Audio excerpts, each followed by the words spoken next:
Hello students, political সায়েন্সের third semester class 12-এর new syllabus অনুযায়ী 2025-এর সিলেবাসটা দিলাম, এটা তোমরা দেখবে। তো এটা হচ্ছে পলিটিক্যাল সায়েন্সের থার্ড সেমিস্টারের সিলেবাস। তোমাদের এই সিলেবাসের মধ্যে 6টা ইউনিট আছে, 6টা ইউনিট তোমাদের পড়তে হবে। প্রত্যেকটিতে তোমাদের মার্কসটা ডিভিশন করে দিয়েছি। তো সেই ক্ষেত্রে এমসিকিউ এখানে তোমাদের প্রশ্নের উত্তর দিতে হবে। 4টে করে অপশান থাকবে, 4টের মধ্যে একটা তোমাদের আনসার হবে। ইউনিট 1-এ আছে দ্বিতীয় বিশ্বযুদ্ধ পরবর্তী সময়ে আন্তর্জাতিক সম্পর্ক। এক্ষেত্রে তোমাদের পড়তে হবে ঠান্ডা যুদ্ধের যুগটা, অর্থাৎ কোল্ড ওয়ার। আচ্ছা, আর পড়তে হবে দ্বিমেরুতা এবং তার যে সমাপ্তি হয়েছে সেটা, আর জোট নিরপেক্ষ আন্দোলন। ইউনিট 2-তে পড়তে হবে তোমাদের আন্তর্জাতিক সংস্থা ও প্রতিষ্ঠান। এই আন্তর্জাতিক সংস্থা ও প্রতিষ্ঠানের মধ্যে পড়তে হবে জাতিসংঘ, জাতিসংঘের লক্ষ্যটা পড়তে হবে আর নীতি। আর এছাড়া হচ্ছে সাধারণ পরিষদ ও নিরাপত্তা পরিষদের গঠন ও কার্যাবলীটা তোমাদের পড়তে হবে। আর এছাড়া হচ্ছে ইসিওএসওসি এর গঠন ও কার্যাবলী। আর আন্তর্জাতিক বিচার আদালত পড়তে হবে। আর ইউনিসেফ, ইউনেস্কো, হু এই সংস্থাগুলো সম্পর্কে পড়তে হবে। আর এছাড়া হচ্ছে বিশ্বব্যাংক এবং IMF আন্তর্জাতিক মুদ্রা তহবিল, এটা তোমাদের পড়তে হবে এই সম্বন্ধে। প্রত্যেকটাতেই ছোট ছোট প্রশ্ন হিসেবে পড়বে। ইউনিট 3-তে আছে সমসাময়িক বিশ্ব নিরাপত্তা। আচ্ছা, এক্ষেত্রে পড়তে হবে যে প্রথাগত বা ঐতিহ্যগত নিরাপত্তা, এক্ষেত্রে অভ্যন্তরীণটাও পড়তে হবে ও বহিরাগতটাও পড়তে হবে। আর হচ্ছে অপ্রথাগত, সেক্ষেত্রে অপ্রথাগত নিরাপত্তাটাও পড়তে হবে, মানব নিরাপত্তা এবং সন্ত্রাসটাও পড়তে হবে। আর এছাড়া তারই সঙ্গে পড়তে হবে অভিবাসন, দারিদ্র্য, মহামারী এই, আর পরিবেশগত নিরাপত্তা সম্পর্কে তোমাদের পড়তে হবে। সবই কিন্তু ছোট প্রশ্নের আকারে তোমরা পড়বে।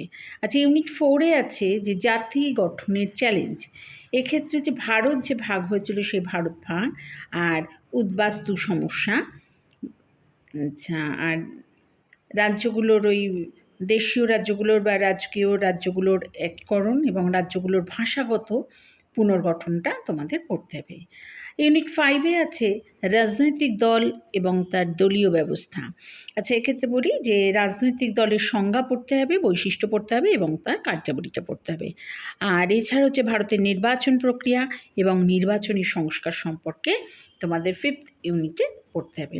আর হচ্ছে ইউনিট 6, এটা হচ্ছে লাস্ট ইউনিট।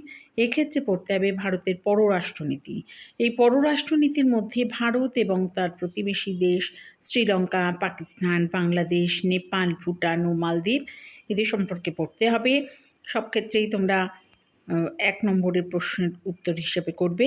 আর এছাড়া হচ্ছে যে প্রধান শক্তিধর হিসাবে যুক্তরাষ্ট্র, রাশিয়া ও চীন, আর ভারতের পারমাণবিক নীতি হিসাবে পোখরান 1, পোখরান 2, আর PTBT, CTBT আর NPT এই তোমাদের পড়তে হবে।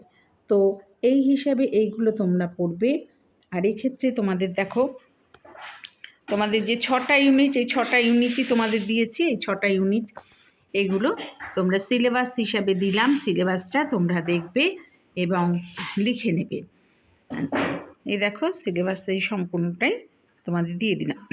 আচ্ছা, এবারে নম্বর বিভাজনটা বলি। তোমাদের ইউনিট 1-এ আছে 8 নম্বর, 1 নম্বরের প্রশ্ন 8টা আসবে। ইউনিট 2-তে হচ্ছে 1 নম্বরের প্রশ্ন 8টা আসবে। ইউনিট 3-তে হচ্ছে 1 নম্বরের প্রশ্ন 7টা আসবে। ইউনিট 4-এ হচ্ছে 1 নম্বরের প্রশ্ন 5টা আসবে। ইউনিট 5-এ হচ্ছে 1 নম্বরের প্রশ্ন 5টা আসবে এবং ইউনিট 6-এ আসবে 1 নম্বর প্রশ্ন 7টা। টোটাল হচ্ছে তোমাদের 40 নম্বরের আনসার করতে হবে। তো এটা হলো পলিটিক্যাল সায়েন্সের থার্ড সেমিস্টারের ক্লাস 12-এর সিলেবাস। আর এখানে হচ্ছে হোয়াটসঅ্যাপ নাম্বার 8775694667। যদি কেউ অনলাইন পড়ো বা অফলাইনে এই নম্বরে যোগাযোগ করবে। এই পলিটিক্যাল সায়েন্সের ক্লাস 12-এর থার্ড সেমিস্টারের সিলেবাস।